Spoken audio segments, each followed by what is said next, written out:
What's this guy gonna do when he finds out that the first black president is now also behind closed doors demanding that Joe Biden step down? Also, once again, Joe Biden's vice president is a black woman. Everyone is saying Joe Biden should be replaced by a black woman.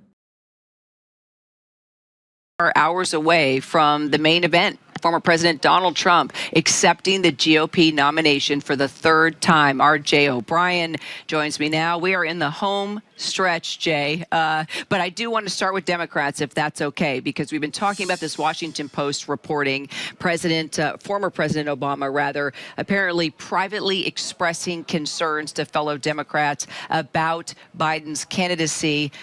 What do you think? I know I've asked you this a number of times as news develops, but is the dam really about to break now on Biden's campaign?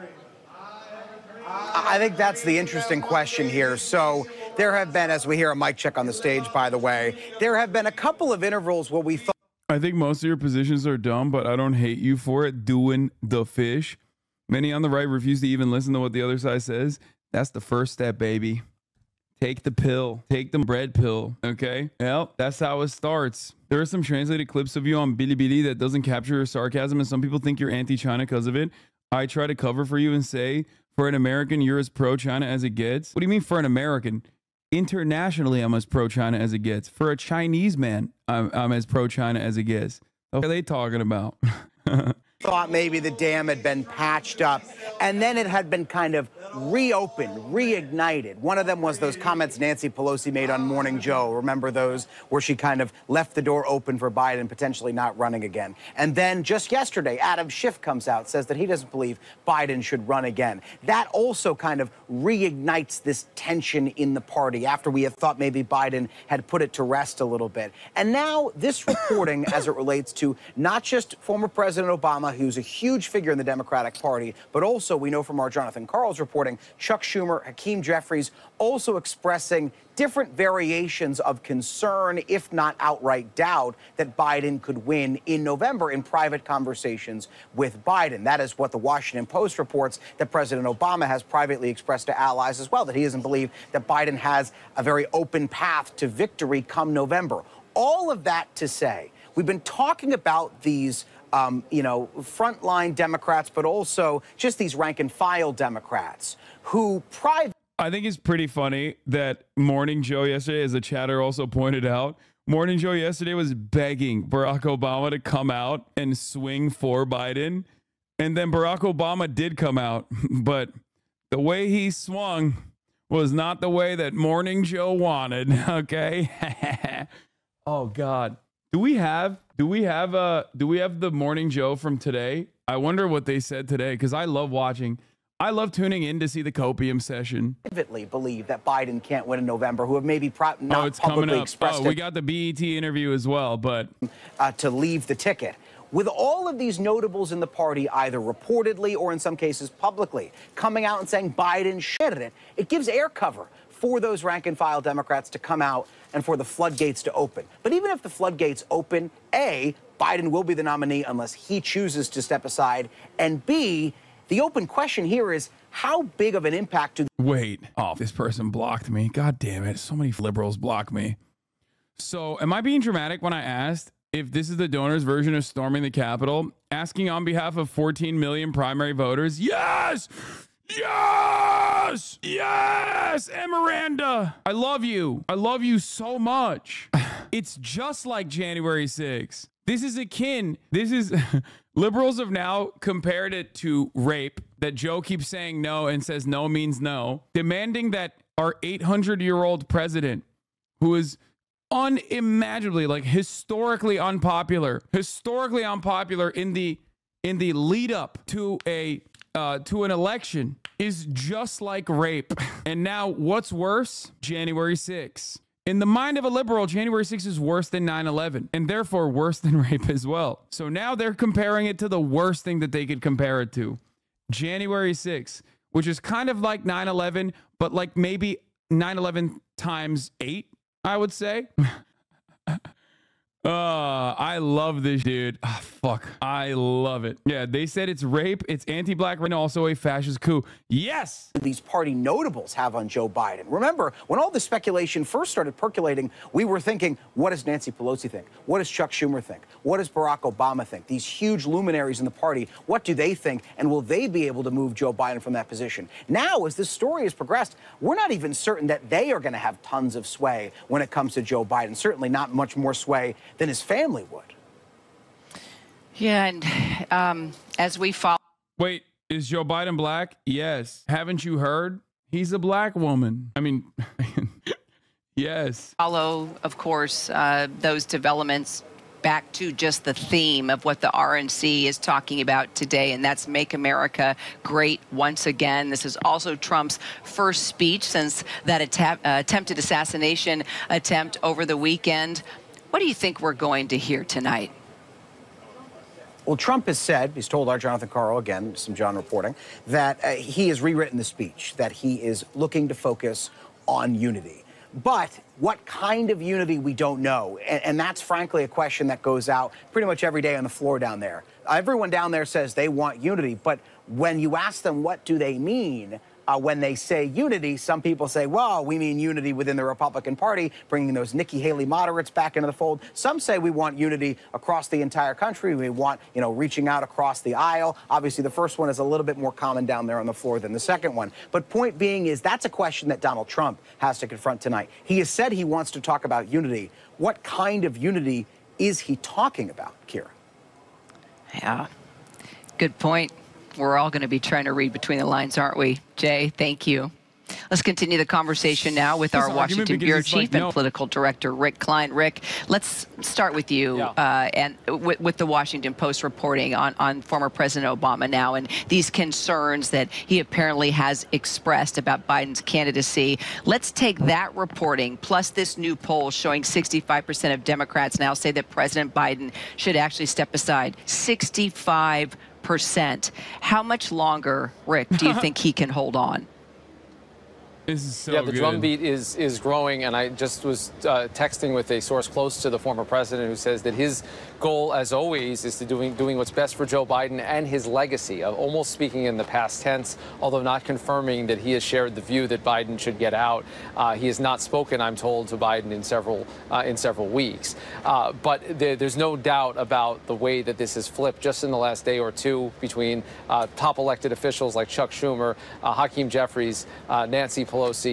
They're speaking almost with one voice right now, saying that what's best for the party should be him to step aside. The polling would suggest the same. The question becomes what Biden himself wants to do, because he is the presumptive nominee. The fact that he is now self-isolating in Delaware might give him, frankly, a little bit of a reprieve, because I think there's people that are going to be hesitant to do it while he is ill at all. But I think that this drumbeat will continue. If he does not get out of the race, you're going to start to hear more people through the weekend and into early next week. It has become quite a scene for Democrats, a huge distraction, even as the Republicans have showcased unity here in Milwaukee.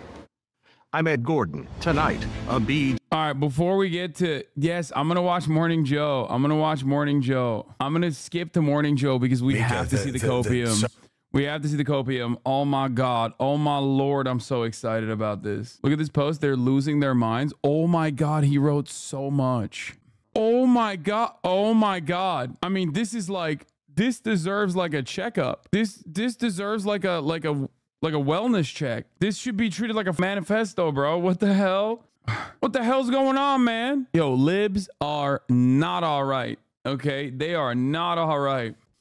That's my alt. My B went on a little tangent. Oh, we got more. We got blue and on. Blue MAGA. No, Joe. It's as simple as that.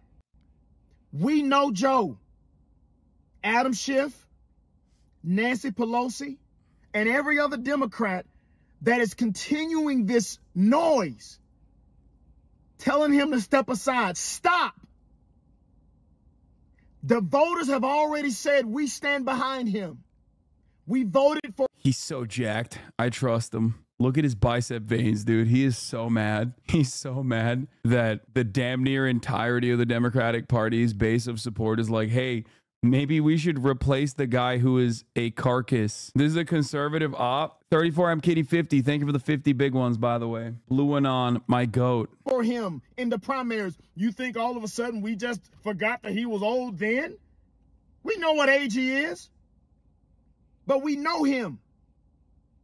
We know he stood beside a black man, the first black president, for 8 years and did not attempt to usurp his authority. Wait, what?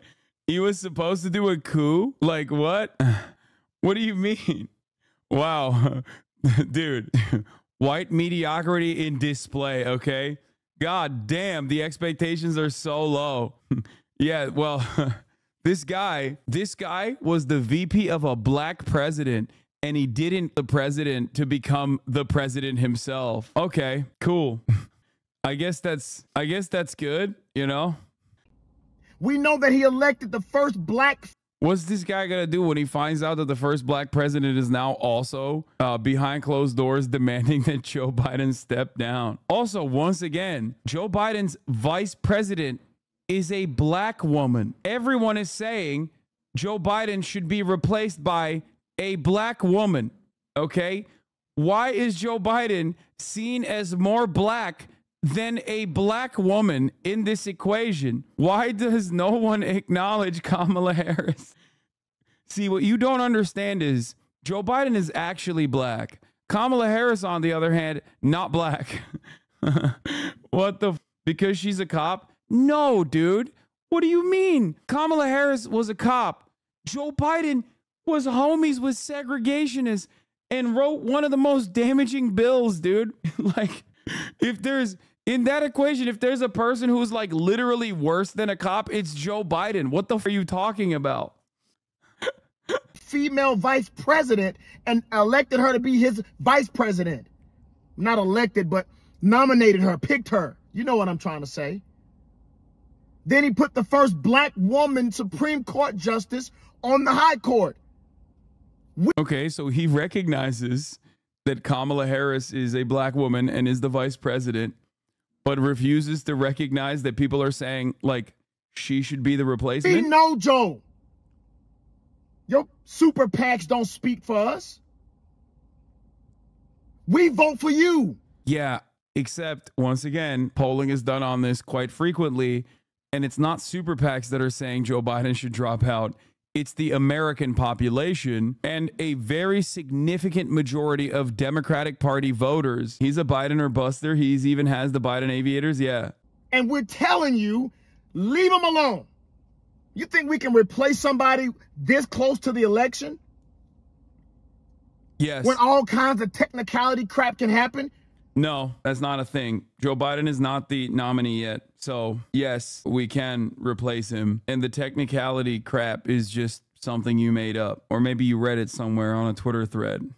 A house divided against itself will not stand. You know the reason why the Republicans, even though the man is a convicted felon, you know why they are still?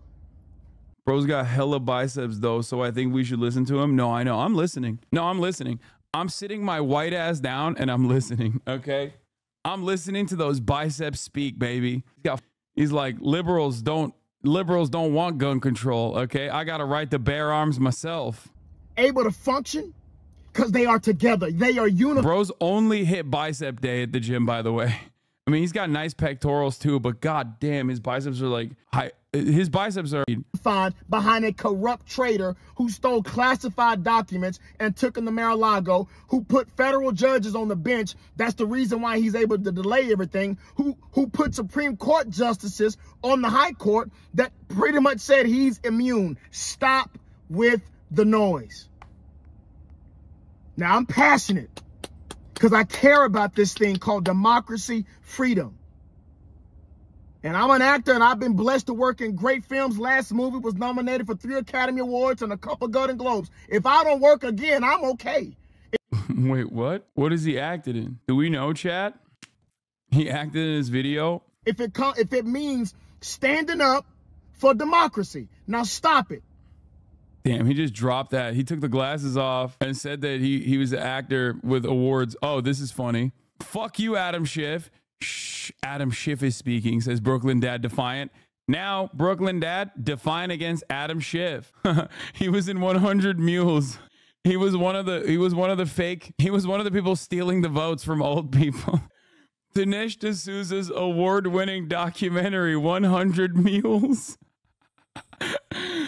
Oh, that's so good. That's so stupid. That's the only place where that joke lands is this community. There's no other place. 2,000 Mules is what it was called. Okay, well, he could single-handedly be 100 of those 2,000 mules. Look at those fucking biceps, dude. He could be doing the job of 100 mules himself.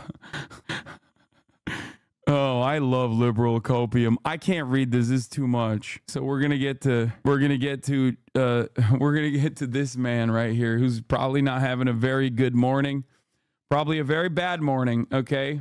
In these trying times, I'm not gonna lie to you, Joe Scarborough and Mika Brzezinski have made me a fan, okay? Morning Joe turned into Morning Joe with a U. Morning for Joe Biden. It's so much fun watching them cope. It's like watching news coverage from a different dimension.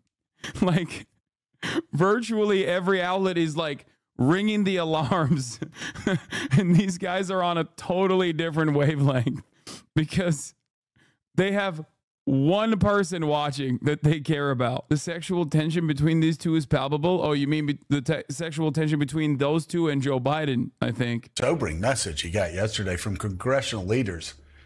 And his biggest fundraiser was simple. We're losing. You're losing. Wait, what happened? Wait, but you were saying yesterday, fuck those donors. Jeffrey Katzenberg comes out and is like, bro, they're not giving us money no more. And all of a sudden you're acting different.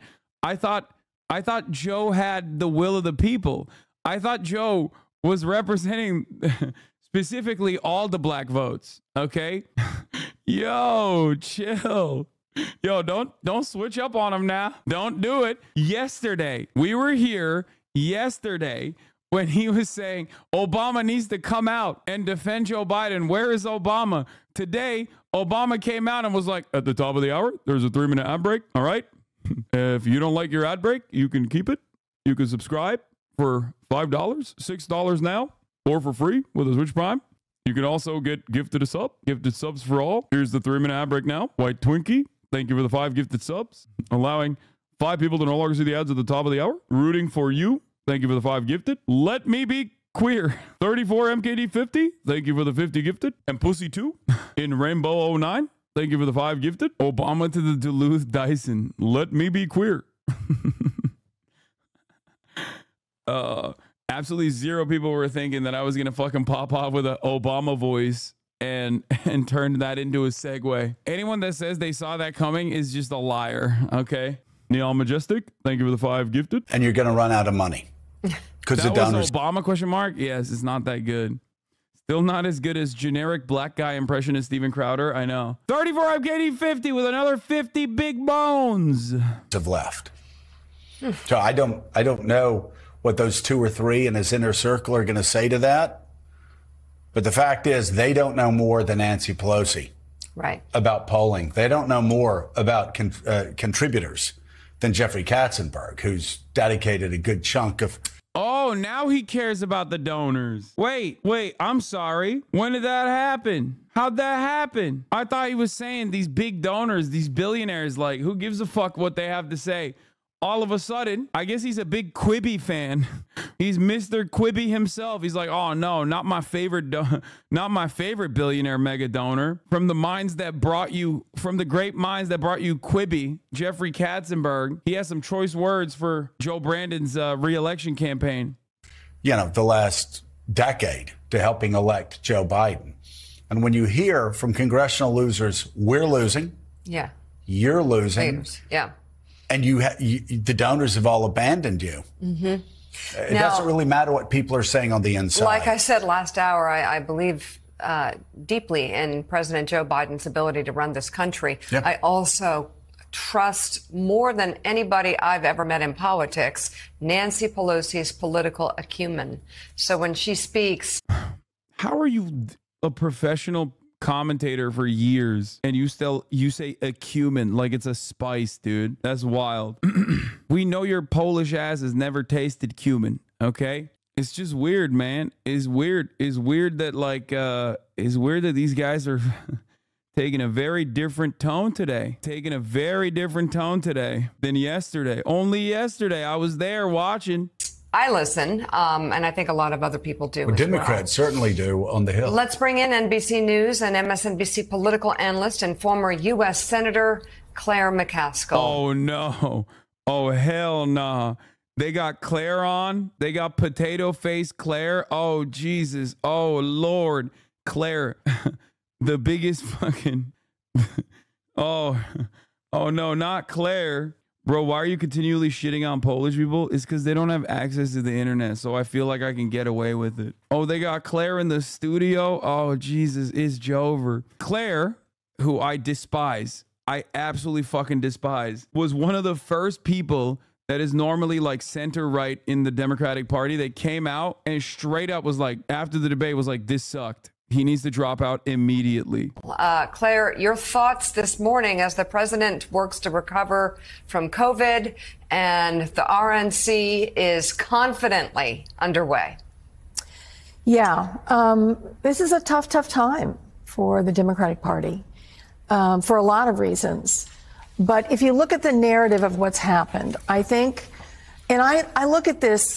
Yeah, by the way, she's the reason she couldn't defeat Josh Hawley. So if you want to understand her, like her political acumen, or rather her political acumen, okay, this is a woman who lost to Josh Hawley.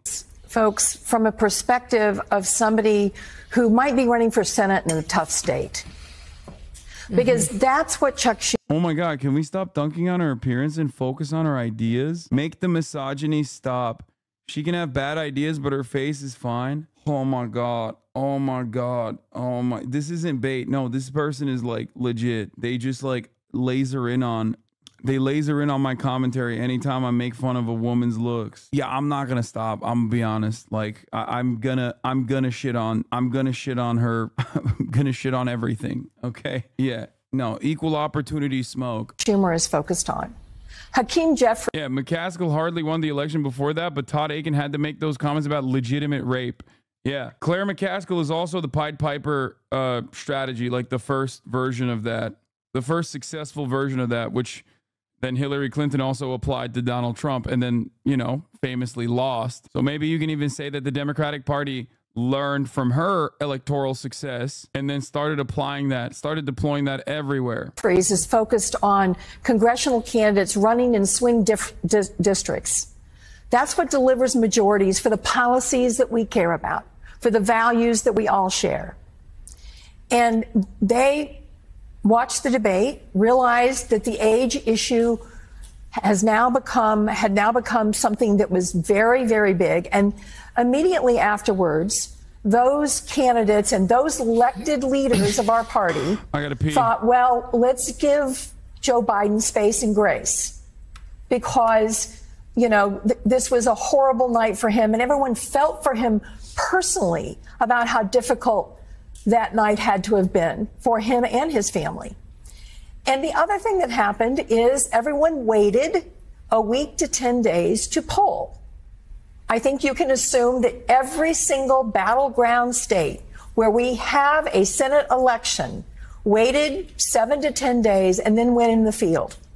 And they asked questions like, would it impact your vote if the U.S. Senate candidate refused to acknowledge that there might be difficulty with Joe Biden serving another 4 years? They asked questions like, do you believe Joe Biden is the strongest candidate for the Democrats to, in fact, field? Those polls all came back. And as time went on, it appeared that the circle around Joe Biden got closer and closer. And then it came time for the leaders of those groups, Hakeem Jeffries and Chuck Schumer, to take data to the president and say, this is what we're facing. This is really a problem. Not that anyone, I think, took joy in that. Not that anyone is trying to push Joe Biden off a cliff. I think everyone is feeling a lot of mixed emotions about this. Everyone, because there's this thing looming, and we watched it. No, it was joyful for me. I mean, maybe not what the fuck is this? What? What is this new emote, dude? I took joy in it. I enjoyed every moment. I have enjoyed every moment since Joe Biden's absolutely devastating debate. Okay, it has been a long and it has been a long sequence of vindication moments. Okay, it has been the longest string of HasanAbi vindications that have happened since then, like nonstop, just a sequence of W after W. Last night, the people who 10 minutes ago, we're calling Donald Trump Hitler and unhinged are now going, rah, rah, it'd be great. So it is something that I think when they tried to move up the roll call, I think that, frankly, turned a lot of people that were sympathetic to where Joe Biden was to being angry and mad. That not only were they not listening to the concerns of the other elected people in his party, but that they were hell-bent on going forward even more quickly than they needed to try to slam the door on honest concerns of a whole lot of, and these aren't elite voters out there, guys. Wait, whoa. What do you mean? That's confusing because every dang day they were telling me on this program, I'm only a Joe watcher. I'm a Joe watcher, morning Joe watcher, right? For years. That's my only show. That's the only show that I watch. Okay. Problematic fave.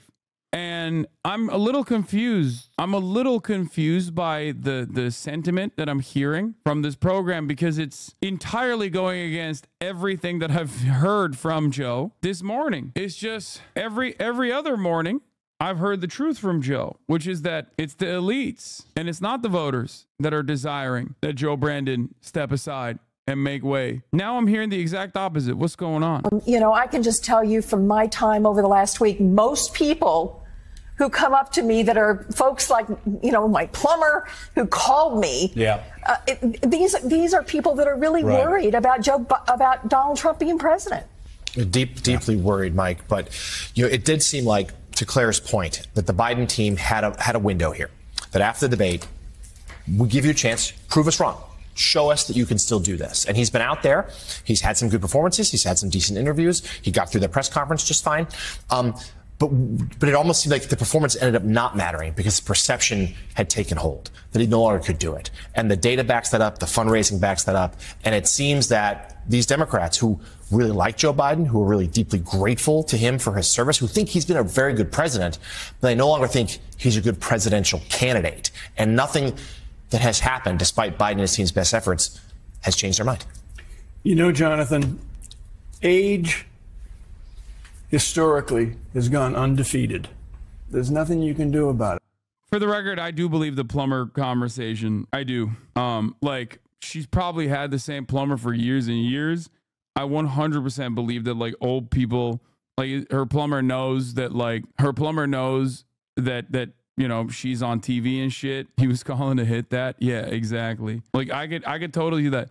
Because even when I play basketball on the course, people will recognize me, and older people sometimes that recognize me will literally be like, what's going on with the election? This stuff is crazy. They'll just bring that shit up. Younger people, on the other hand, younger people that recognize me will usually just want to take a photo or whatever. But yeah, do you get any elbows for your viewers? Yeah, I elbow the shit out of them. You get old, you get old. And there are certain elements of getting older that affect you physically and sometimes mentally. The problem here is the confusion about who Joe Biden is today. Joe Biden remains today the decent, generous, honorable human being that he has always been all of his life. And to read the reports, as Claire was just indicating, of unnamed members of Congress. I'm not wearing platforms when I'm playing basketball. I'm wearing Kyrie Irving. I'm wearing the anti-vaxxer 7s. Get it straight, okay? Unnamed members of the Senate who are thinking of their down ballot success this fall. They're thinking about their own jobs. Everybody understands that. But to be told that they're bitter about Joe Biden or disappointed in Joe Biden is really, really sad. because the man has given his best to the country. Yes. He has had a wonderful 4-year administration with more success that I would argue than Barack Obama had in his administration. He has changed the country.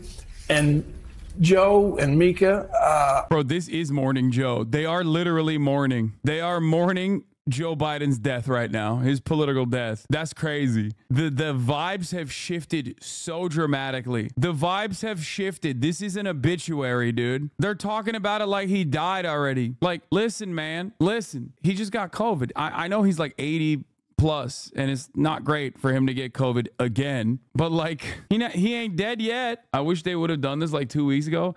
I mean, it's fine. It's fine. It's fine. It's fine. Like I said last week, it would be the most opportune moment for the Democratic Party to immediately shift the narrative away from Trump's martyrdom, shift the narrative away from the RNC to have this drop. It would immediately deflate anything that the Republicans are trying to do. That's why when Jovid got Jovid, right, yesterday, Laura Ingraham was not talking about it. Laura Ingraham was staying on message. Here's the Republican Party's platform. They're doing unity, while also uniting to, you know, murder Mexicans and trans people, you know, that kind of shit. But they stayed on message.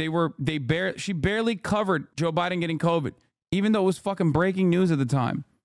So I think that they have an interest in like communicating the message of the platform of the Republican Party to as many people as possible. And this kind of deflates that. Republicans can't get that RNC boost Republicans can't even get that like reframing of their message and spread it as broad and as wide as possible if the Dems come out and fucking switch the candidate like this. They literally used most of the time speaking about Joe Biden. I don't know about you. I do know about you, actually.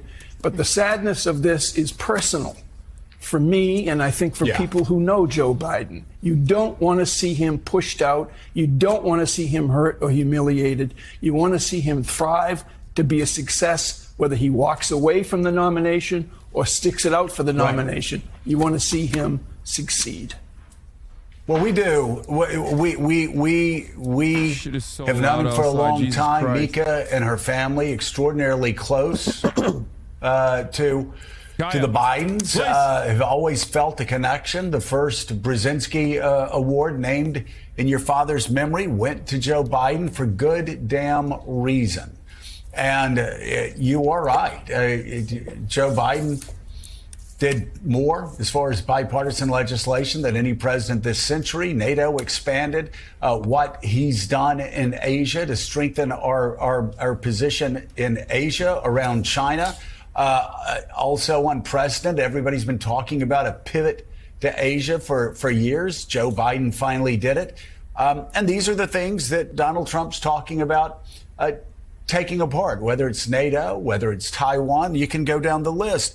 And so, yeah, Joe Biden has been, at least by our count, Joe Biden's been an extremely successful president. I will say, though, when you're told by members of Congress that they're losing. Fuck! I was muted. Jack! You guys might not think that him hammering the Taiwan message is important here. And yesterday I would have told you the same thing. But after watching the Kai Cenat stream with Ray, now I know Joe Scarborough is actually talking about Taiwan to secure the Kaiwan vote, the Kai Cenat heads. Every 12-year-old in America now believes that Taiwan must be protected at all costs due to their allegiance to Kai Cenat's best friend, Ray, and Kai saying that the Chinese are ops to Ray. That's why he's talking about it. They're going to lose the House and the Senate if he stays on the ticket. When you're told by members of Congress who have seen the polls that you're losing swing states and that your numbers are going down in swing states, and states like Virginia, New Hampshire, New Mexico, Minnesota are now in play. And when your top fundraiser over the past 5, 6, 7, 8 years is telling you the money's gone, The donors have all gone away. You know, it's really incumbent on people that are around Joe Biden to step up at this point and help the president and help the man they love and do the right thing. This is not going to end well if it continues to drag out. Look at the events of yesterday, the events of the last 3 weeks. Damn. And at some point, you know, I can tell you, Mike, the anger that I hear is not at Joe Biden. The anger I hear are at the people that are keeping him in a bubble. Or who have their own interests. Or who may have their own interests, some financial, in keeping him in the race. That is the real anger. And let me tell you, that's not just the anger from him. The final shoe is dropped. When you got Morning Joe talking like me, turning on Jill Biden, finally, by the way, now the Joe Mentum is over. The Joe Mentum has been stopped. It's pretty funny for Morning Joe Scarborough, to be like, oh, dude, the people around you are keeping you in a bubble. Bitch, you're the bubble. You're in the bubble, dumbass. You've been the bubble. You've been Joe's most loyal soldier. He called into your fucking program. I mean, he's bursting the bubble now, but that don't change the reality. We know what the bubble looks. As Jake Tapper yesterday put it, seems like it's 8 people in Biden's closest circle, and that's it. The only people in the country that don't want Biden at this point to drop out are like 8 people in his circle. Inside Congress. That is anger from inside his own political camp. And it is widespread. It is widespread. Joe Biden deserves better. He deserves better than he is getting from those closest to him. Hey there, MSNBC fans. I'm Luke Russert, and be sure to join me, Rachel Maddow. This was amazing. Dude, it's not big news. I know Reuters said he's doing soul searching. I know. And yes, I know the Donald Trump Jr. drama too. Stop linking it to me, you perverts. New poll alert. Trump expands lead over Biden to 5 points in a post-assassination attempt, according to the CBS News poll. And yes, I know Lou Dobbs too. I don't care that much. Like, you know, you don't have to drop the crab rave every time like some random third-rate online. Matt Gaetz, on the other hand, is still riding with Biden. He says Joe Biden should stand up to the insurrection happening in the Democratic Party. You won that primary fair and square, Brandon. But let's get back to the news. We'll do President Joe Biden's sit down with Ed Gordon for BET. BET News exclusive. Black America Votes, the Biden interview. Amid growing political divisions and a failed assassination attempt on Donald Trump, and with questions continuing to swirl around the strength of his candidacy, I sat down with President Joe Biden to specifically discuss the issues and concerns of black voters. I'd like you to take a moment and tell Black America, why should they turn out for you? Our interview took place Tuesday in Las Vegas, where the president was in town to address the NAACP convention. None of our questions were shared in advance. Mr. President, good to sit with you. Good to be back with you guys. Let me start with your opponent, Donald Trump. He is, understatement here, an incendiary figure. So I'm wondering if the assassination attempt will change him at all, make him more politically disciplined, more unifying. He says he's going to be, but many believe he won't, and you're going to have to fight fire with fire. How will you take him on from this point? Like I've been taking him on, based on the issues. I mean, look, everybody said, I said we got to tone down the rhetoric about violence. There's no room for violence. You can't be talking about violence. You can't be saying that if I lose the election, there'll be a bloodbath, which he says. If the January 6th folks were good folks and they should be released from prison, etc. But there are serious, serious differences we have on the issues of the future of the country. And I'm going to take them on directly. What's his selection of J.D. Vance say to you? which says to me that he's decided that MAGA Republican politics is going to be the future of the Republican Party. And because J.D. is a great guy, a hardworking senator, but really, really, really conservative MAGA Republican. You said to me before we started, everything's at stake here. Explain to people why this election is different. Well, look, one of the things that occurred when I won, you may remember, I said I was running for 3 reasons. It was after my son was because of Iraq, and I didn't want to get involved. And then I was watching television, and I was a professor at Penn, and I was watching television later. And you saw those folks come out of the fields in Charlottesville carrying torches, accompanied by the Ku Klux Klan, carrying Nazi swastikas. And a young woman was a bystander, and he was asked, well, tell me about what happened here, Mr. President. There were good people on both sides. That's when I decided I had to run. That's why I ran. And I said when I ran, I was going to try to do three things. And I meant this sincerely. Restore the soul of America, the decent. Big Dog is spreading right now. He's super spreading. Much like Jordan, this is his flu game, though. So far, so good. He's doing the Jordan flu game up in here, even though he's about to drop out. Little does he know. Someone in the chat said Jordan Peterson. Yeah, dude, when we say Jordan flu game, we mean Jordan Peterson's flu game. Decency and honor, which we usually debate. Secondly, build the middle class, build out the middle class, and when that works, the bottom does well, and the wealthy still divide. And third, try to unite the country. I was told I couldn't get any of that done. And then I had 4 major initiatives that they said could never pass. They all passed. And so we're making progress. We have the most advanced economy in the world today. We got more to do. But and all of it, he says, all of it should be, if he's elected, he's going to get rid of. And we haven't talked about foreign policy, and I know that's not on top of most people's minds, but he wants to get out of NATO. He wants to yield to Putin. He has a very different view of the world. Wow. Weirdly enough, a moment of clarity and recognition that nobody cares about American foreign policy, which is by design, mind you. It benefits the military-industrial complex that most Americans don't care about foreign policy. That's why we've designed our media apparatus so that they don't ever think about the consequences of Americans getting $5 jalapeno poppers, or rather, how Americans get $5 jalapeno poppers. I do. We're going to get to the economy in just a moment. Have you considered what will happen to Harry Hasan if Biden drops out? What do you mean? He is going to be the biggest mamala dick rider you've ever done seen. I told you already.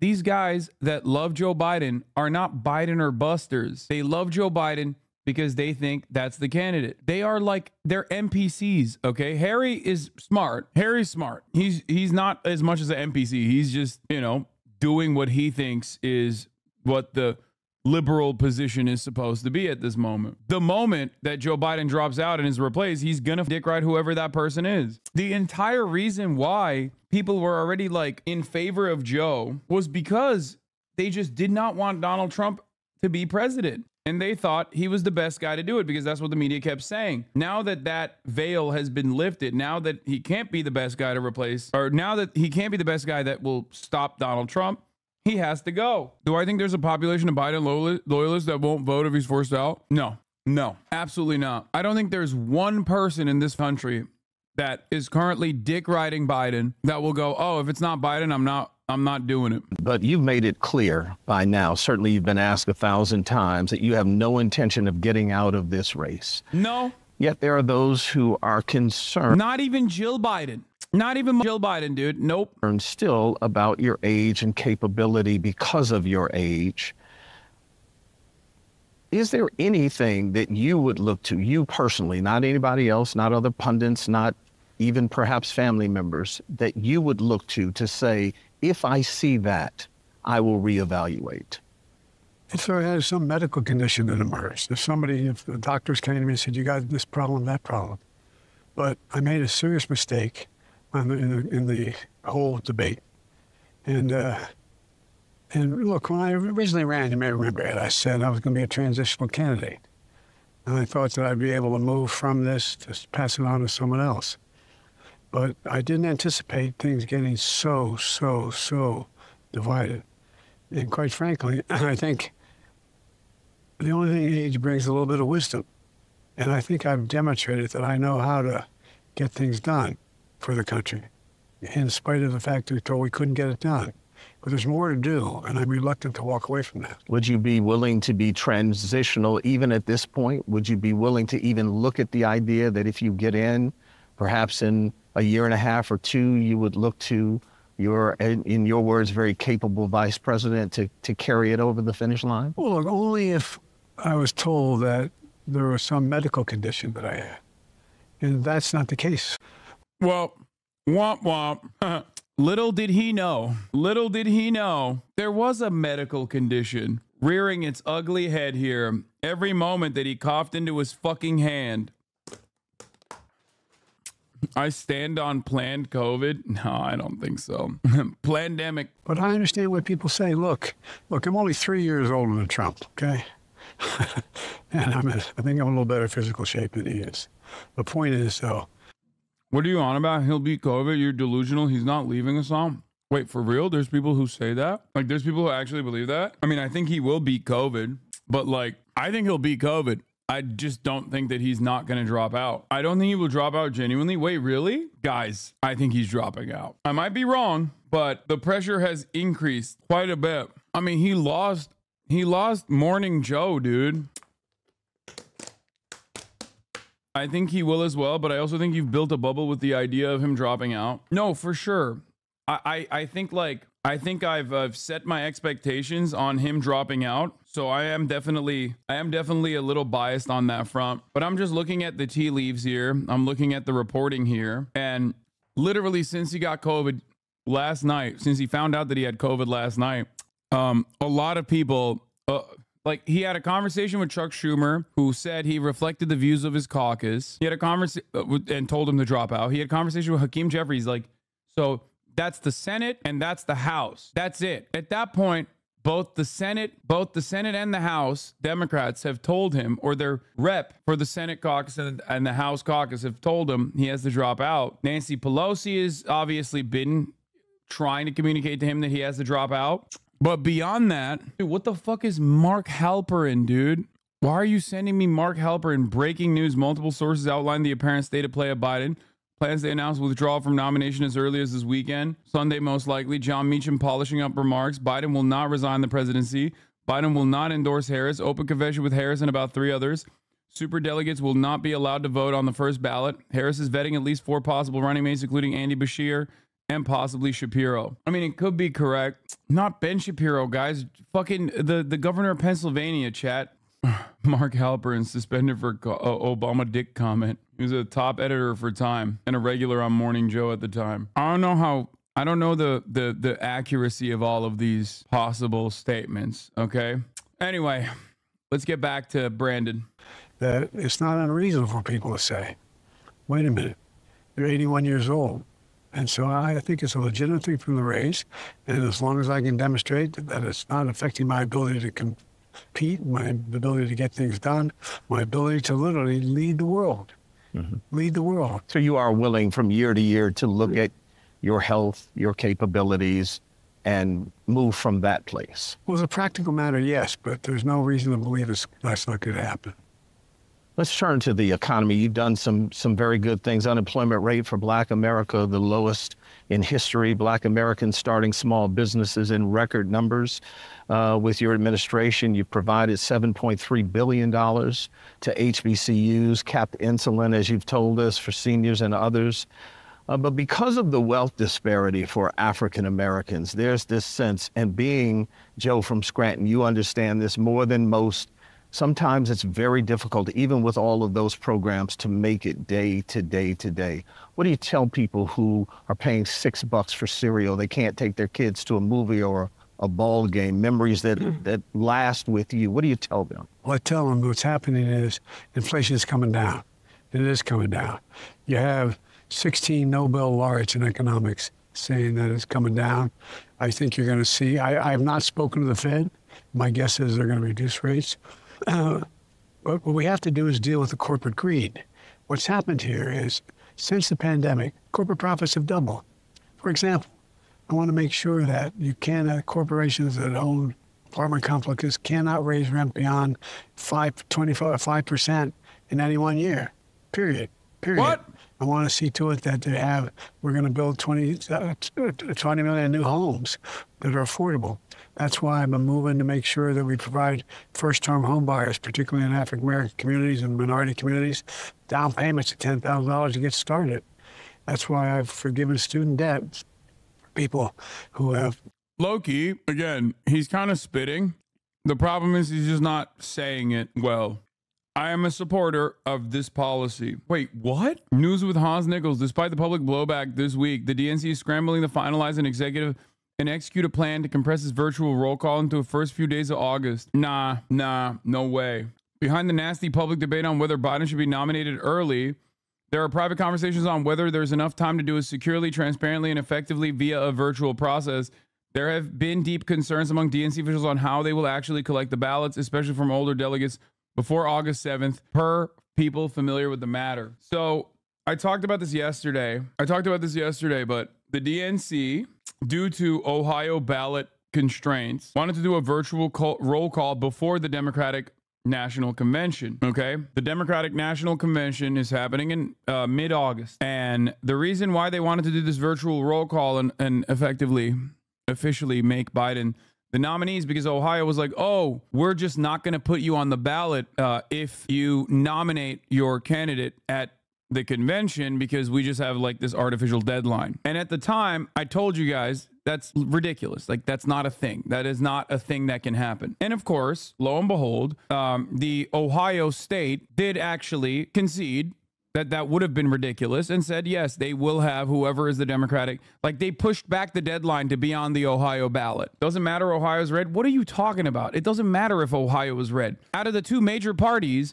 there is no fucking world in which like a state decides to drop one of the major candidates of each major party.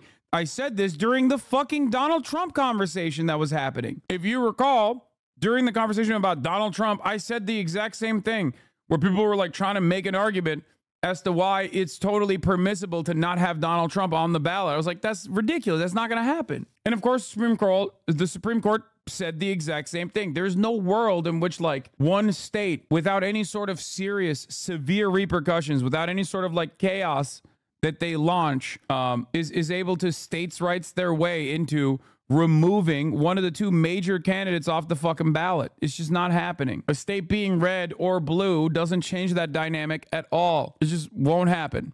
Anyway, and it didn't happen, so it's not even a question. The problem is, however, the Democratic Party, or at least some people within the Democratic Party that are close to Biden, are still using the previous plans that they had. Here's Jamie Harrison fucking chirping about it. Yeah, Ohio ballot deadline is not August 7th. It has been changed to 65 days before the election, which this year is September 1st. But Jamie Harrison is still fucking chirping. Nate, in all due respect, I really don't care what you do. The bottom line is we will meet the August 7th deadline, and our nominee will be on the ballot in Ohio this November. So you and your experts can discuss that as much as you please. Like, think about how fucking crazy that is, by the way. This is old news. They went back on it. No, dude, no. The news I'm talking about is coming from Axios reporting that there are still these fucking losers, okay, in the Democratic Party, specifically the chair, claiming that they're still going to utilize this right-wing imposed deadline that they are not even imposing any longer. Like, Ohio is not even imposing this deadline any longer. And Jamie Harrison is still cynically trying to use that to fucking put Biden on the ballot, to get to sidestep the DNC, to sidestep the will of the Democratic voters in all of the fucking polls, to sidestep all of the other people in the Democratic Party that are saying, no, dude, what the fuck? We got to replace this guy. And is saying, no, we're just going to do the secret virtual ballot process and make Joe Biden the candidate, which I think is ridiculous, especially as soul searching is actually happening. Rumors are coming out from Joe Biden's inner circle. Met the requirement of paying off for 10 years and still have extreme debt, but when they're involved in an enterprise that is whether a teacher, a firefighter, a police officer, et cetera, that debt is forgiven. And it's changing people's lives. It's changing people's lives. Why do you think it hasn't resonated in a louder ring of the bell?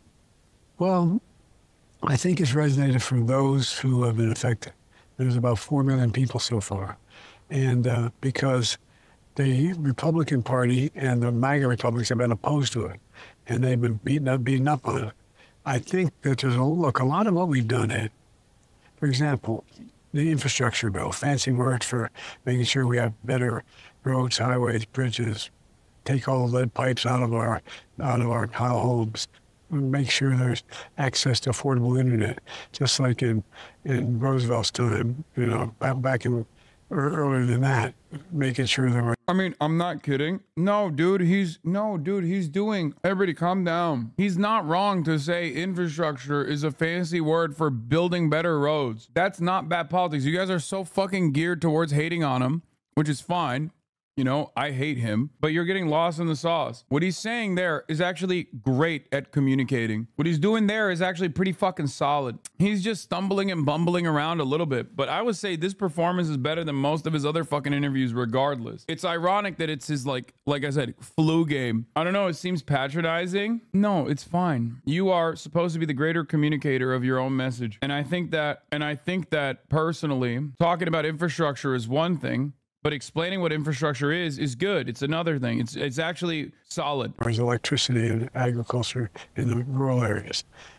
That's all. It takes time for it to happen, and so it's just taking time for people to see it. And the other thing is, there's not been a very good job done about saying this new $1 billion bridge going over is brought to you by Joe Biden.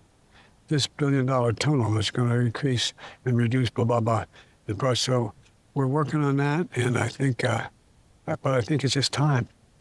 Do you think Democrats... Okay, I spoke too soon. What he should have said here, and this is my favorite, because I'm such a political autist, I have favorite tropes in American political discourse. What he should have said here is, every Republican that opposed the infrastructure bill that literally cast aside money to fix people's roads, to fix the fucking bridges, okay? To fix, what happened? My mic glitched? My mic peaked? Oh, I don't know why. Anyway, it's fine. What he should have said here, and this is something that Democrats do every now and then, I've heard Joe Biden do this before, where the money cast aside for the infrastructure bill is good because it fixed the roads, it fixed the bridges, it fixes the infrastructure, it fixes, it gives better access to the internet for people all around the country. It also will replace lead pipes in people's homes. It's so good that every single Republican that voted against it went back home and in their town halls lied about voting for it. That's how good it is. Republicans know it's good policy, okay? That is the best way to fucking, remind people that your political opposition are serial liars while simultaneously saying, credit where credit's due. Me. Democrats have played the long game well. People will say Republicans play the long game better. Well, let me put it this way. They may play the long game, but they don't do much. Look what they've done. Last administration had us in a recession when they left. Last administration, black unemployment was down. The last administration, because of the failure to deal with COVID in an honest way, 1 million people died. Last administration, we had the largest deficit of anyone in history, any one-term president. There's only 2 presidents in American history who've come to office and left with fewer jobs than they came to office. And the other was a guy we all know very well.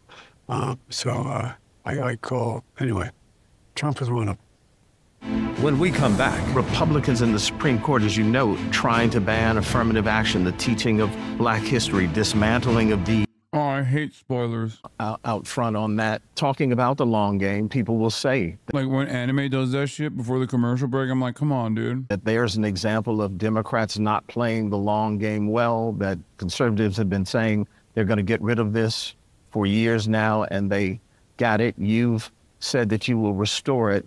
How can you be assured that you'll be able to do that? The Supreme Court did it.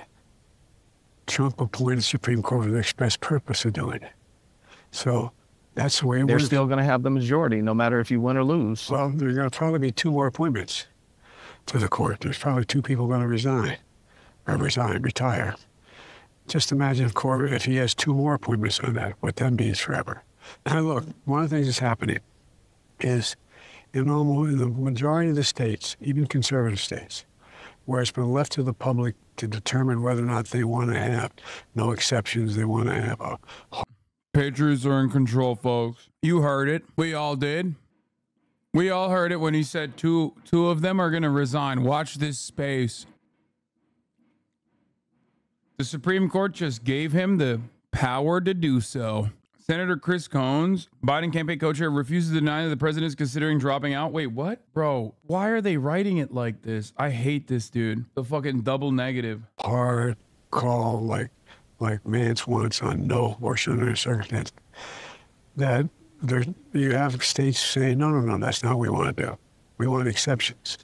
So I think there is and the way we're going to change it, if we get a Democratic Congress, all we got to do is get 51 of those members of the House and Senate, of the Senate, and say, this is it. And then I'll sign that bill. But what's going to happen? Trump's going to sign a bill if he gets elected. We don't do well. That's going to say, we wipe it all, no exceptions, nothing, done. And so it's a little bit like George Floyd, what happened. You know, I had to take independent action. It wasn't as strong as what I wanted the George Floyd legislation to be. And I couldn't get Republican votes.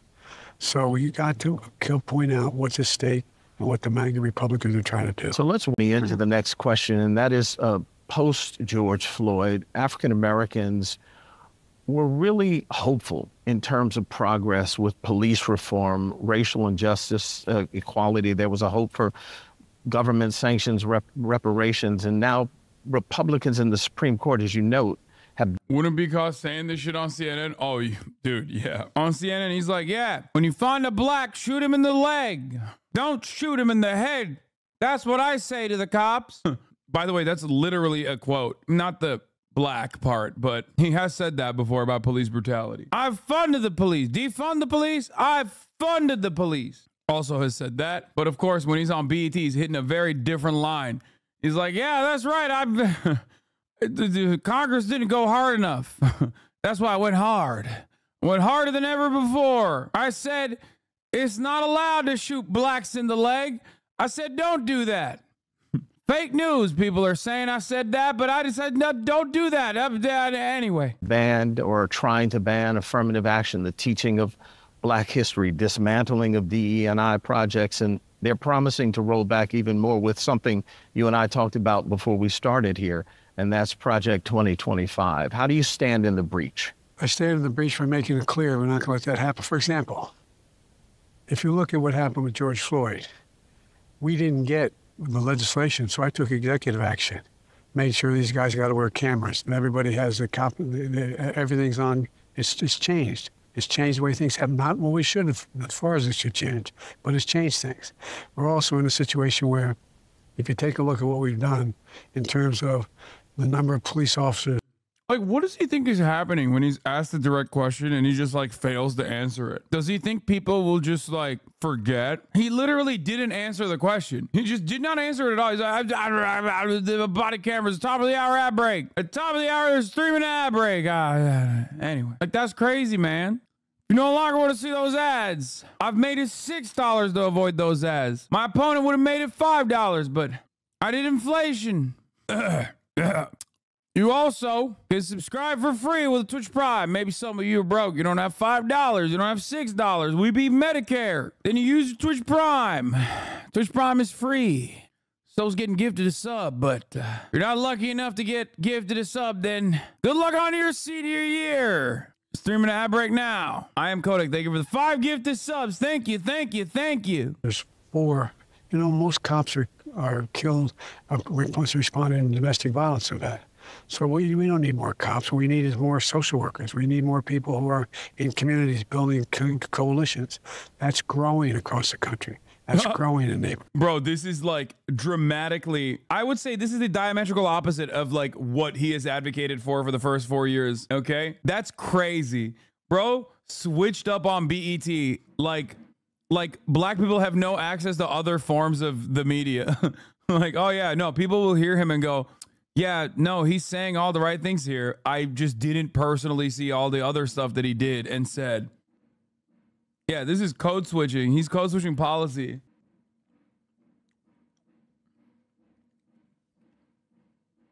We were there. We saw it. Biden suggests police could shoot assailants in the leg instead of the heart.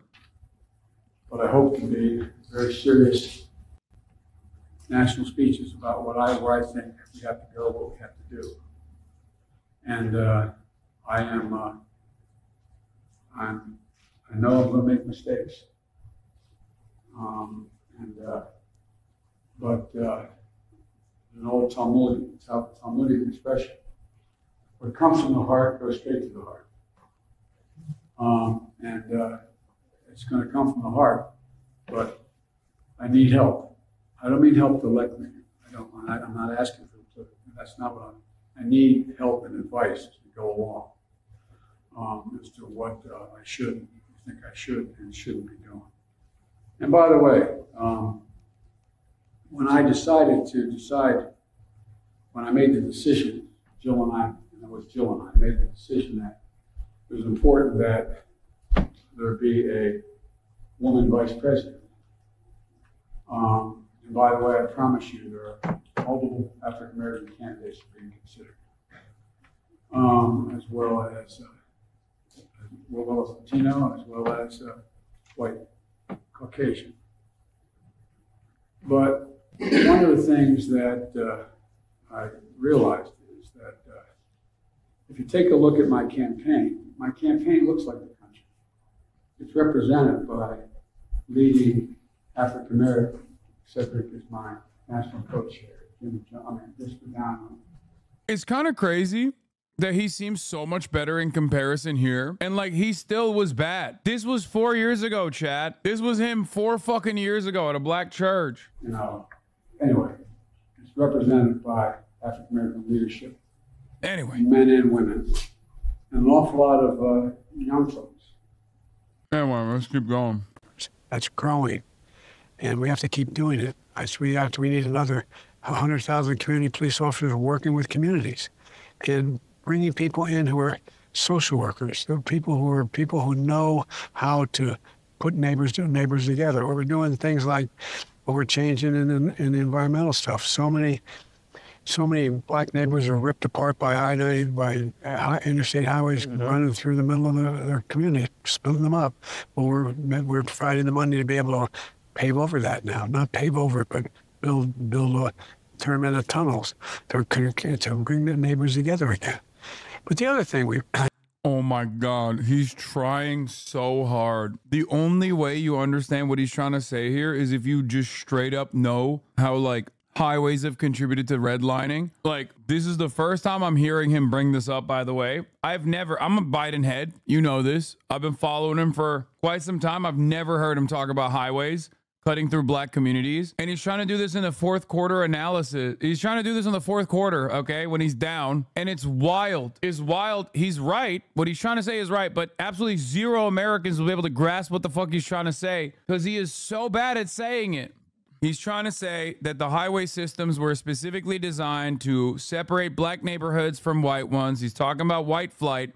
He's saying that he's going to do away with that structure by creating, I guess this policy prescription is kind of stupid, put tunnels under the highways so that black people will have easier access to white neighborhoods or other black neighborhoods. And that policy is not great, but the problem that he's talking about is real. That is a real issue. And what is of course sad about it is that one, he's never brought this up before, and two, he's doing a really bad job of describing the issue. Anyway, I've done it. Is making clear that when I got elected, I said I was going to have an administration that looked like America. I have more African Americans in high positions in my, not just the vice president, not just Supreme Court justice, but across the board in any administration in history. Because it's important that that kid in 10th grade. You know that his team told him to rehearse that line so he doesn't say, I have more blacks in my cabinet.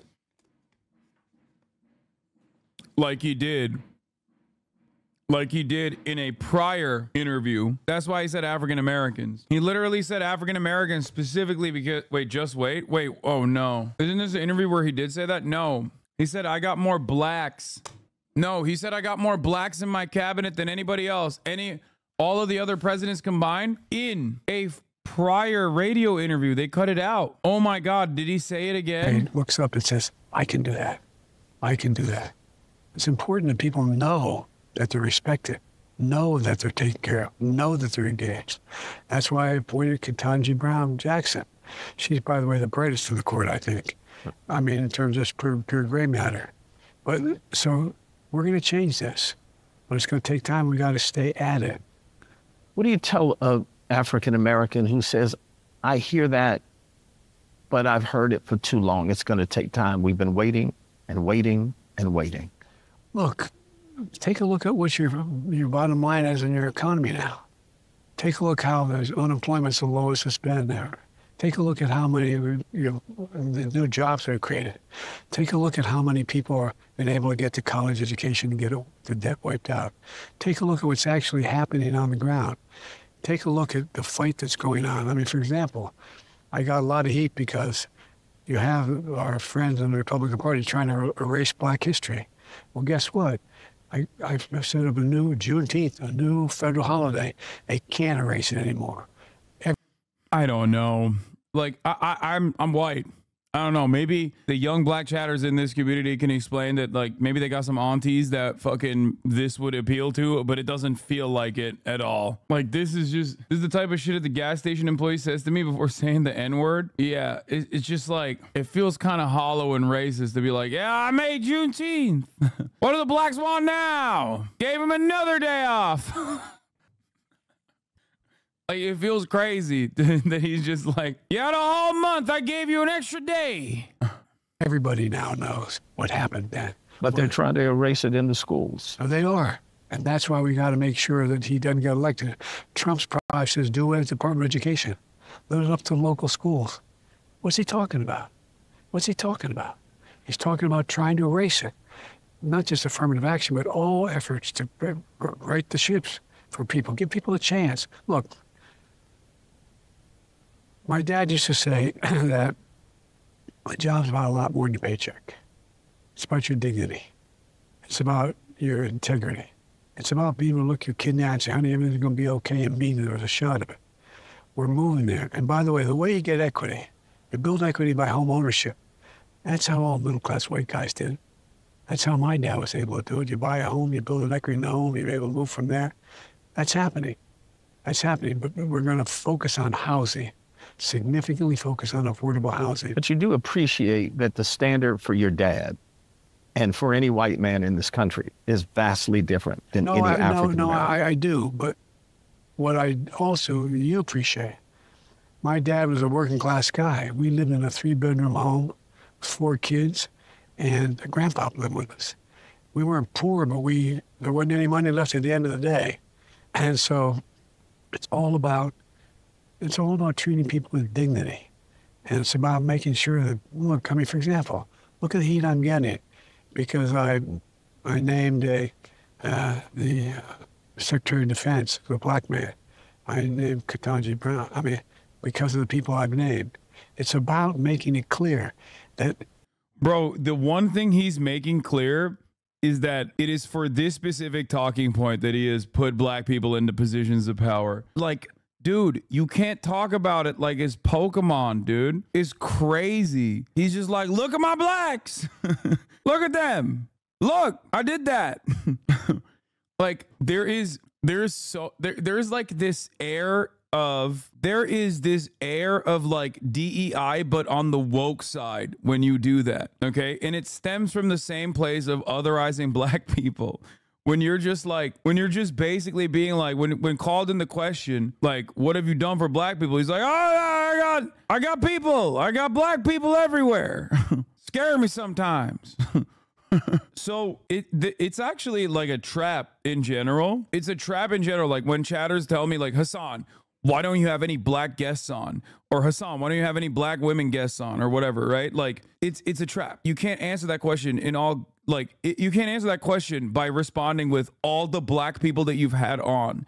And many white chatters do that immediately. And it's like, you're so weird, dude. What the fuck? Like, you're automatically cooked in that situation because you're just saying some weird shit to be like, oh, let me just go back to the fucking Rolodex and be like, these are all the black people I know. Like, that's crazy. Just be normal. Be like, yeah, dude, you're right. Okay, whatever. Move on. Now, the funniest part about that, obviously, when you're the president, it's a little bit different. Like, you are specifically able to do things for black people, right? And in that situation, I mean, he can say the black unemployment number, stuff like that. But when he starts talking about like all the blacks I hired, like, it just comes across like a racist dude attempting to name all of his black friends. American history is black history. Black history is American history, and it's being built by it. That's why we're strong. When we come back, I'd like you to take a moment and tell Black America, why should they turn out for you?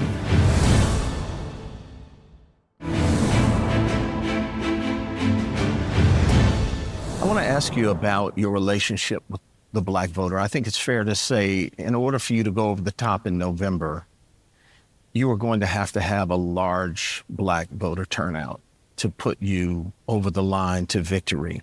And honestly, if I'm honest with you, the enthusiasm this time around is not the same as the last time you won. There is a certain disenchantment. Detroit, Philadelphia, Atlanta are going to be deciding factors in that 270 you've got to get to. I'd like you to take a moment and tell Black America what you want them to know. Why should they turn out for you? Because they know where my heart is. They know where my head is. And by the way, if you notice, whether it's young blacks or young whites or young Hispanics or young Asian Americans, they've never focused until after Labor Day. I mean, yeah, this is a really bad argument. Like, you're not an unknown figure, man. Told you. White House spokesman Andrew Bates says this is fan fiction. This fan fiction is wrong. Or demise. This doesn't mean that he's not gonna fucking drop. This doesn't mean that Biden is not gonna drop. But you guys are going nutty mode over like unconfirmed rumors from fucking Mark Halperin, dude. Y'all wilding out. Chill. The idea they're focusing. He's not gonna drop. No, I think he might. I just don't think that like the whole DNC open convention, Biden is not gonna endorse Kamala Harris, didn't immediately make you go, yeah, that seems a little ridiculous.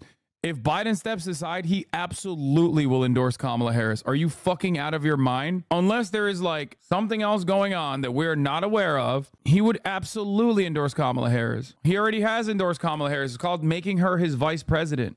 Tell me on an election right now is not there. And by the way, if you take a look at the presidents who have won at this stage of the game, the last 7 or 8 presidents, 5 of them were losing at this time by significant margins. The point is, we're just getting down to game time now. We've put together none of them that have won their re-election has had this low of an approval rating. So he's just wrong. Not only that, but they have also, as far as I remember, I might be wrong on this, with the exception of Ronald Reagan, did people know that Reagan had Alzheimer's before his re-election? Like, or I feel like it came out afterwards, but like, were there even suspicions? I guess it's also a different time when like the media could be significantly better controlled because there wasn't so much like diversity of outlets, like diversity of different, like there weren't too many different outlets like it is now. But with the exception of, I guess, Ronald Reagan, like there's never really been a chaotic situation like this in terms of re-election chances, where the issues of the presidency, the issues of the incumbent, are issues that you can't really hide, or at least Joe Biden can no longer hide. Feel me? Because like his mental faculties diminishing have these very obvious results that you just simply cannot cast aside, because Americans are broadly interested in vibes. They're interested in aesthetics. They're interested in it in a way that in perhaps the only thing that they're interested in terms of who they're voting for the most part is just like vibes and charisma. And unfortunately, you fail on that front if your issue is cognitive. And once the narrative sets in that your cognitive capabilities are diminished, it's going to be really, really, really hard to change that narrative. You should have leaned into all of it instead of pretending it wasn't a thing. Americans are empathetic to old white dudes, but they only but only when they accept their fate. Nah, no way. The largest volunteer organization, I think, in America. No way. You can't be like, I'm demented and I'm running for president, Jack. You can't do that. 200,000 individual contributors, small contributors, raising tens of millions of dollars for me to be able to compete. So I think you're going to be surprised at and by the way, for example, I was in South Carolina, went to going to a black home where a dad and his son were sitting at the kitchen table with him, and they talk about it. And after it was all over, his father said, no one's talked to my son like this before. No one said, you really mean it. I do mean it. I mean it. It's about why I got involved in the first place. Look, I got out of school, high school, and my state was segregated by law to its great shame in Delaware. And I got involved in the civil rights movement. No great shakes, just sit-ins, and things like that. And the end result of this was all the friends I made.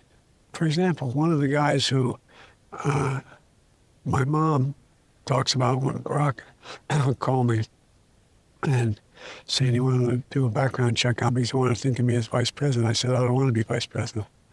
And he said, no, there's only you and two others. I said, Barack, I can help you more as a senator. I really believe that. He said, no. He said, well, damn it, there's only you. I don't want to be second in command to a black guy, I said. I'm racist, Jack. That's what I said. And Barack was like, I know.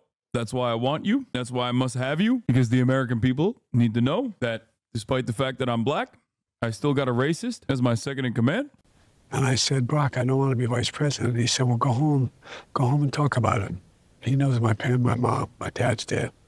So we had a meeting. I was on the train and then going back to Wilmington. And when I got home, we sat in the back porch, called the family together. My son was alive then, my two sons, my daughter. The only outside, other than the family members who was there, was Ted Kaufman. It was my best friend and was just stepped in as senator when I got elected vice president. And we went around the room. On the porch, what do you want to do? And my wife said, you ought to do it because if you don't, he's going to ask you to be Secretary of State and you'll be away all the time. And then my son, Bo, who was Attorney General, should be sitting there, not me. And I said, Dad, you have an obligation, went through it. And so everybody made their case, and I still didn't want to do it. My mom was sitting against a railing, and over on the porch, there's like a story up from the ground.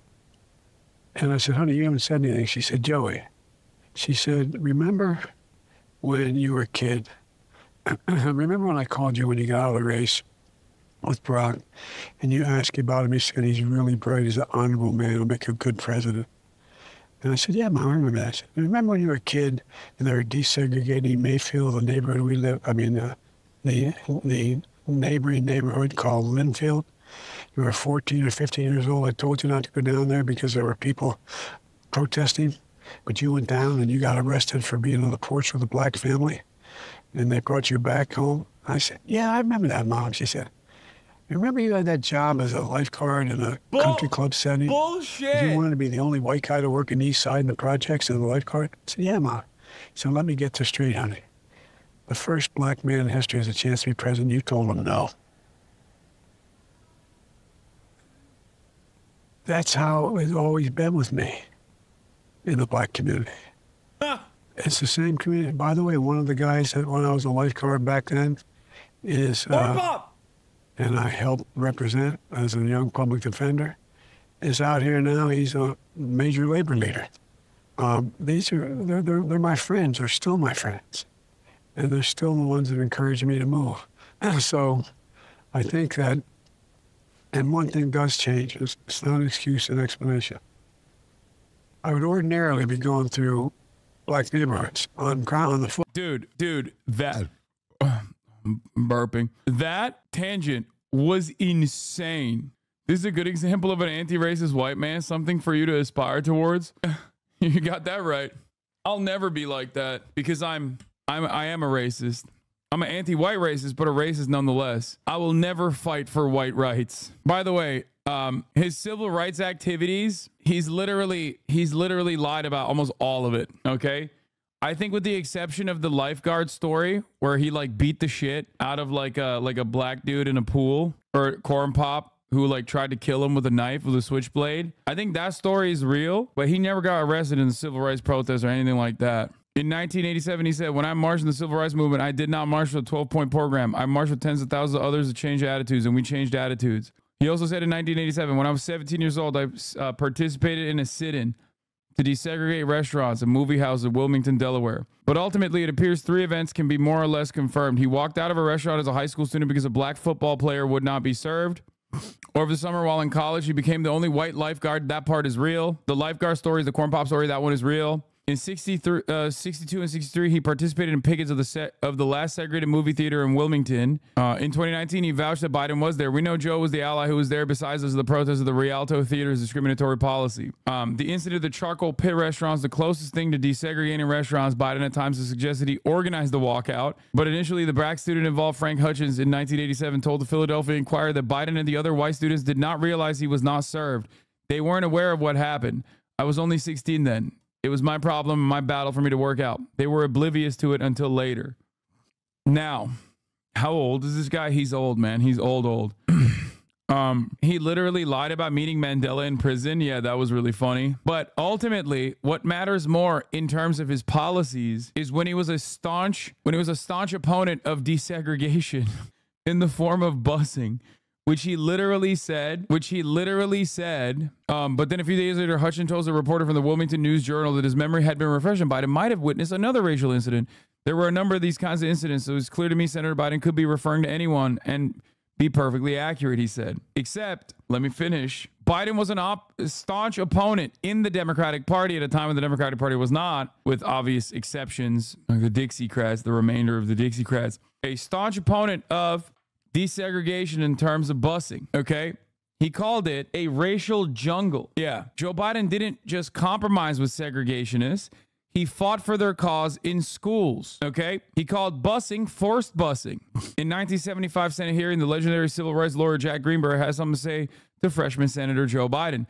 Greenberg, longtime director of the NAACP Legal Defense Fund, took Biden to task for sponsoring a bill that would limit the power of the courts to order school desegregation with busing. It was a move that followed the wishes of many of Biden's white constituents in Delaware. The bill heaves a brick through the window of school integration, said Greenberg, one of the lawyers who had won the Brown v. Board of Education case that ended legal school segregation 21 years earlier. He didn't also just compromise with segregationists or defend segregationists. He eulogized them, like Strom Thurmond, famous rapist, famous misogynist, secret misogynist, and also famous white supremacist. As is expected, he went to his funeral and eulogized him. Here's what he had to say in 1977. That's not the issue. It is, we keep talking about this thing as being North versus South. That's not the issue. It is rural versus urban. And most of the busing that's taken place to date has taken place in rural areas, whether it's be administratively ordered or court ordered. Now we're moving into applying the same standards to urban areas. And it is a standard that doesn't make sense. It doesn't apply. It doesn't hold. We're moving from trying to, in urban areas, we've had integrated facilities but segregated neighborhoods. And in rural areas, we've traditionally had integrated neighborhoods but segregated facilities. And they've applied the same standard and the same test. So this North-South thing is not really the issue. As Professor Nathan Glazer at Harvard has indicated, as Dr. Armour of the Rand Corporation, as James Coleman, as I just tell 3 days of hearing, two days of hearing. He just dropped the Rand Corporation as in his advocacy to stop busing black kids into white schools that have all the funds. He's in the Judiciary Committee on another bill I have beyond this that deals with busing. And there is uniform opinion of those who testified that it is not a north-south, it's an urban-rural question, a distinction. But no matter what your intent, there are going to be those who say it's a segregated thing, it's a question of race, and that you have set back the movement of desegregation of schools. How would you answer that? The way I answer that is what do you say to your opponents that correctly say that you have set back desegregation in schools? Dick, that the young black leadership of America will overwhelmingly decide with me I predict that in 1980 and 84, my position will be totally vindicated by the sociologists and by the civil rights advocates. He's literally talking about keeping schools segregated, and that by 1984, every sociologist will agree with me. That's why I used to call him, and still do sometimes call him, Jim Crow Joe. You know, I come from that side of the track. That's where I'm from. I was a defense lawyer. I handle civil rights cases. I sat in on Route 40. I mean, I'm not from the other side of this.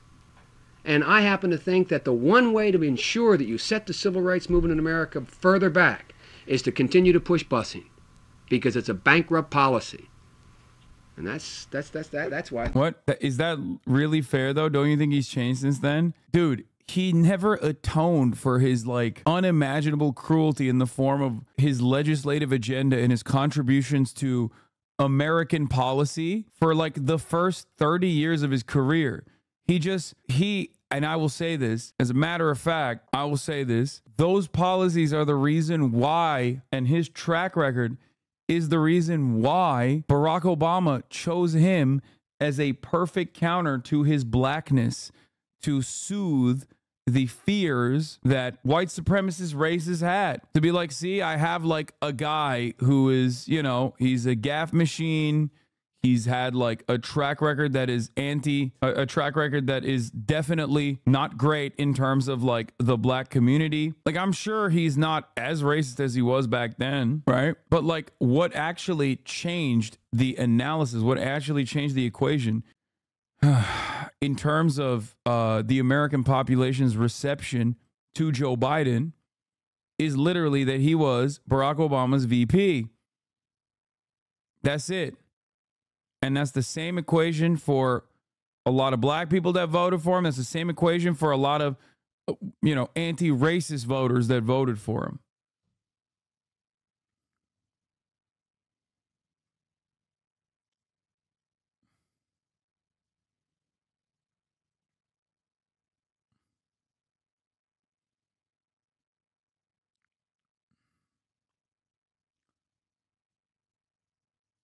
This is a contemporaneous article from 1977 about Joe Biden's anti-busing crusade before the Department of Education was a separate agency.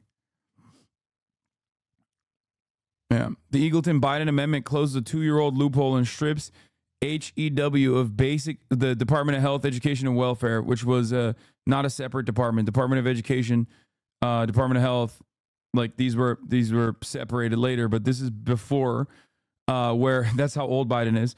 The Eagleton-Biden amendment closed a 2-year-old loophole and strips the Health, Education, Wellness, Welfare Department of a basic tool of desegregating schools. The Senate action follows House approval of a similar measure. Civil rights forces, justifiably so, plan to challenge the constitutionality of the amendment if it becomes law. They contend that it requires HEW to fund segregated school systems. Such a requirement, of course, would be patently unconstitutional. Indeed, the Eagleton-Biden amendment is part of a shabby shell game Congress has played for years.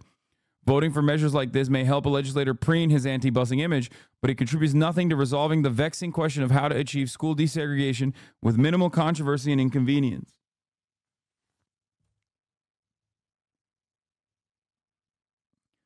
La Chico Blanco says, you know, desegregation of schools made black teachers lose jobs. The government cut down on facilities of a majority black teachers.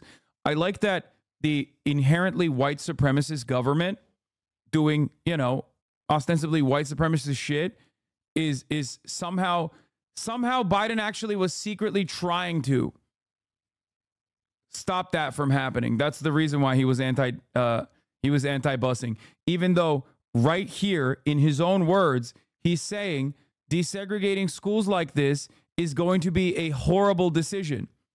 Like, we don't have to read through the fucking different, we don't have to make inferences as to what he was thinking, because he literally said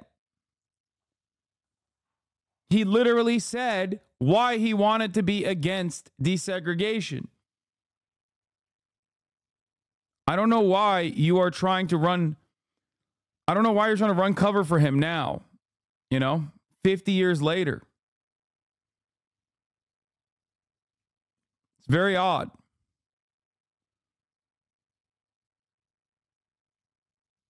It's not like he said he wanted to desegregate the school. He wanted to oppose desegregation because black teachers are going to lose fucking jobs. I don't support Biden. I just wanted that fact to be known. Okay, thanks. The real fact is now schools are more segregated than were before. That's what you should be talking about. You are getting old. Okay, President. Okay, 46 President Joseph R. Biden, your parasocial relationship with me stops today. Do you hear me? Oh, do you hear me? Enough is enough. You're worse than Perez Hilton.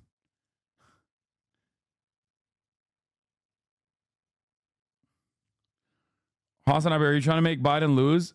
Imagine Republicans talking like this about Trump. At least they understand how you win elections. Weren't you opposed to busing too back in the day? Okay, that was a good one. I'll let you have that one. At first, I thought you were trying to fucking anger me, and then I realized you're just LARPing.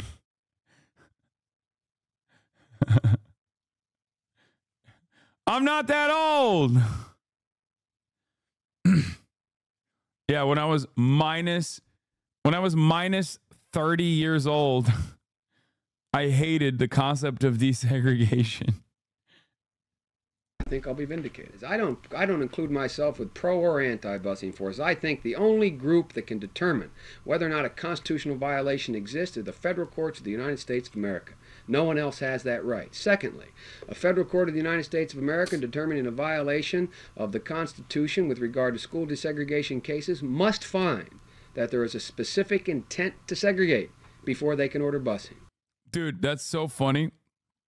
That's literally what people say or said originally when they clawed back the voter rights aspect of the civil rights movement.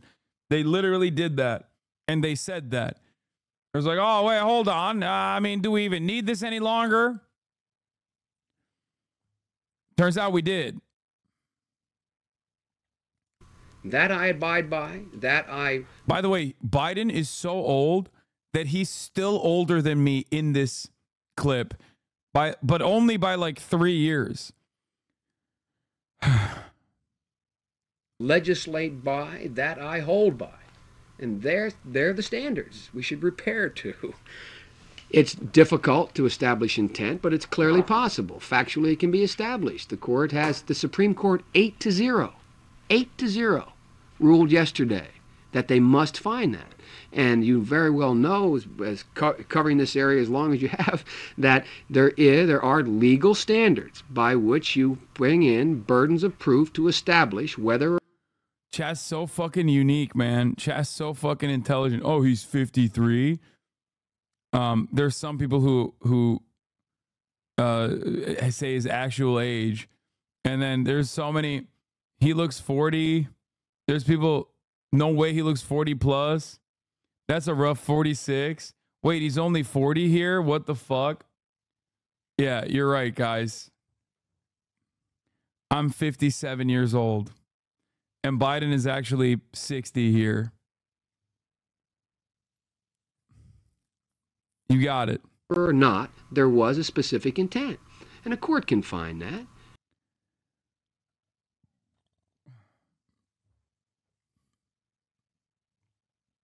Dude, his stutter is not bad at all here. Why did they say he can't talk today?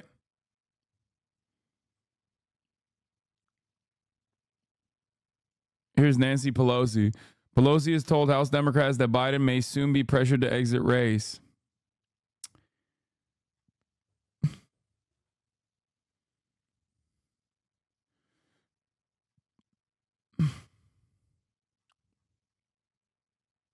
Oh, persuaded to exit the race. Sorry.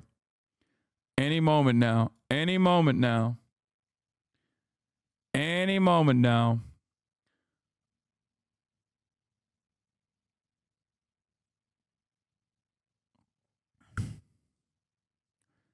Harry Hasan, my favorite glazer. What an amazing moment. President Biden spoke to a young girl and her family at a Mexican restaurant in Las Vegas today. Biden is a good, decent man. He takes time out of his day to talk to Americans individually and hear them. Love this. Bro, he ain't hearing shit right now in that video. That's the video that you posted? Bro, you should have just not posted that video. You should have just wrote that out and like maybe put like a screenshot perhaps. But honestly, screenshots are not going to look good here either. Also, it's additionally funny that he has COVID here. Okay, he's giving everybody Jovid in the fucking room.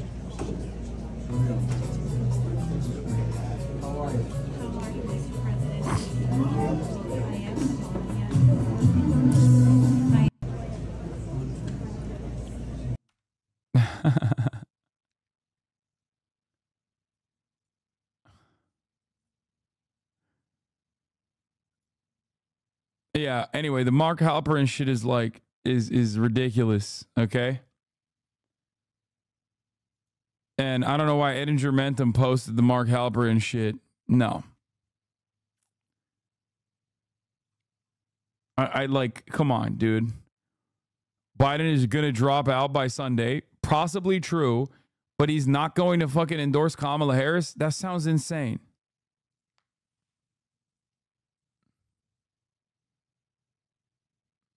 Jesus. Hasan was cool once upon a time. Hasan is the biggest flip-flopper ever. Classic content creator. COVID is done. Shut the fuck up. Jesus. Hasan was cool once upon a time. Now you're just weak as fuck. Wait, I'm a flip-flopper? Why? You're saying COVID is done. Joe Biden literally has hit. So no one can change their opinions as times change and as new information is available. You're losing it, bro. Hasan is the biggest flip-flopper ever. Wait, what?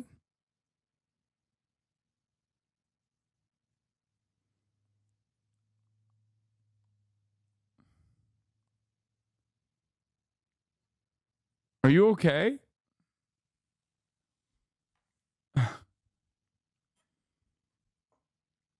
I'm losing it, Boar.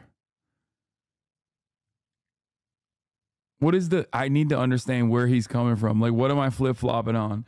I didn't like Biden in 2019. I didn't like Biden in 2020. I don't like Biden now. What have I fucking flip-flopped on?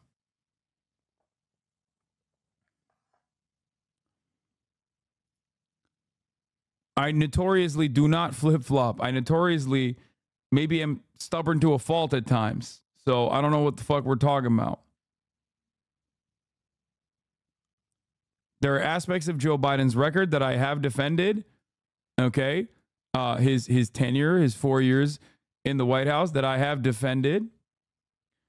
But if you were to ask me if Joe Biden is like historically a friend of the black community, as he was talking about it right here, as though he was presenting himself as such.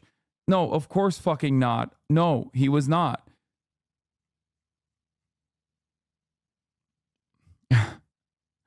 There appears to be a new softness to Donald Trump with people who've talked to him, describing him with words like existential, serene, emotional, even spiritual.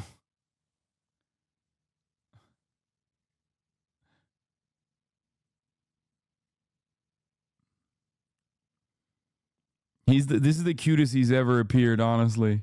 How can you shoot that guy in the head?